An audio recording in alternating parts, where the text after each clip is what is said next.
Eritrea has one of the longest coastlines on the Red Sea, stretching over 1,100 kilometers. But imagine a scenario where Eritrea gives a small part of its coast to Ethiopia, so that Ethiopia can build a sovereign port.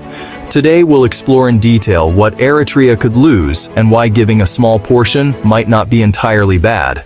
We'll break it down into economic, strategic, political, and regional impacts, and see the possible trade-offs. First, let's unpack the concept of sovereignty. At its core, sovereignty is a nation's absolute authority over its territory, free from external control. When a country, like Eritrea, considers leasing a part of its coastline to another nation, such as Ethiopia, it's essentially agreeing to a temporary suspension of that authority over a specific zone. This means Eritrea would no longer be the sole decision-maker for that area. For instance, who can enter the port? Ethiopia would likely manage access for its own commercial and potentially military vessels, which could complicate Eritrea's border control policies. Then there's the question of how the land and sea are used. This includes everything from environmental regulations to zoning laws, and what kind of development happens there. Ethiopia would control the construction of warehouses, infrastructure, and other facilities to suit its economic needs, not necessarily Eritrea's. This is a real strategic loss. That piece of coastline is no longer fully Eritrean territory in a practical sense. Military and security planning could also be affected, as a foreign power would have a permanent base of operations within its borders. However, the scale of this loss is negotiable.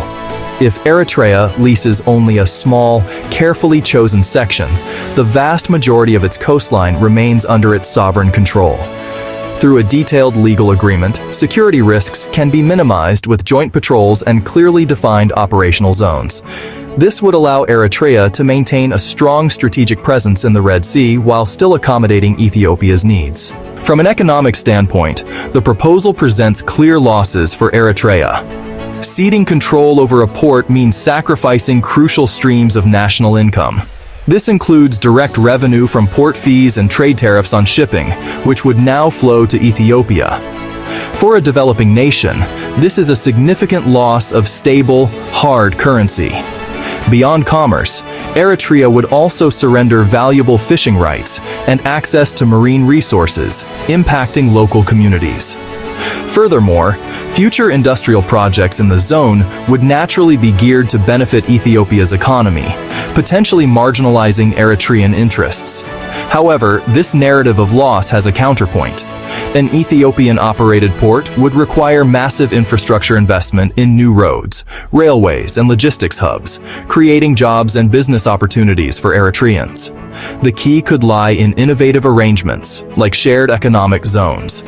Through carefully negotiated agreements, Eritrea could secure a percentage of port revenues, turning a potential loss into a calculated, long-term economic partnership. From a strategic and military perspective, ceding any portion of a nation's coastline is a significant decision.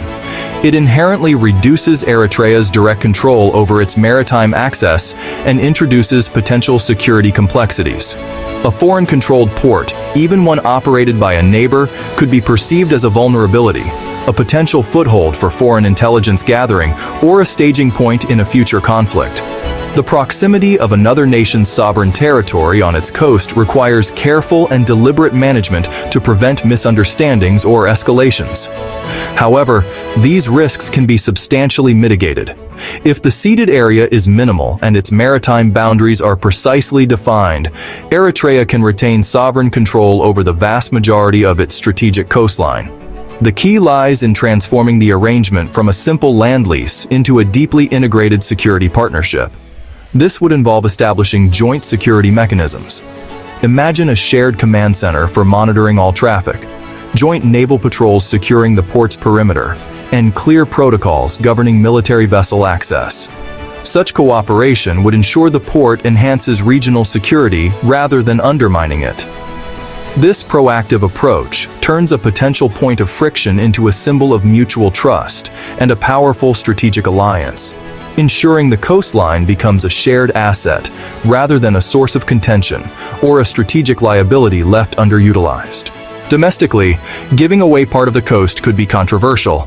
Citizens might feel like Eritrea is losing a piece of the country. National pride and political considerations are very real here. Yet, if managed carefully with clear agreements and transparent benefits for local communities, it could actually be a political win. Improved trade, infrastructure, and regional cooperation could show the population that small concessions bring long-term prosperity. Regionally, Ethiopia gaining a port could shift trade power toward it. But this doesn't have to be a loss for Eritrea. A cooperative arrangement could turn the port into a joint trade hub, increase shipping and logistics passing through Eritrea, encourage peaceful relations and stability in the Horn of Africa. To summarize, Eritrea risks losing sovereignty over a small section of its coast, potential port revenues and marine resources, strategic and military advantages, domestic political support if not managed properly. But if it's just a small section, Eritrea could also gain infrastructure and economic development, jobs and business opportunities for locals, regional cooperation, and peace with Ethiopia, a chance to influence a shared trade hub. It's a delicate balance, a trade-off that could work if managed carefully.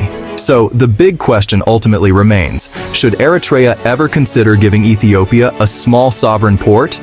Could the potential benefits outweigh the losses, or would strategic control always come first? What do you think? Could a small concession truly benefit both countries, or is it far too risky for Eritrea? Comment below and share your thoughts.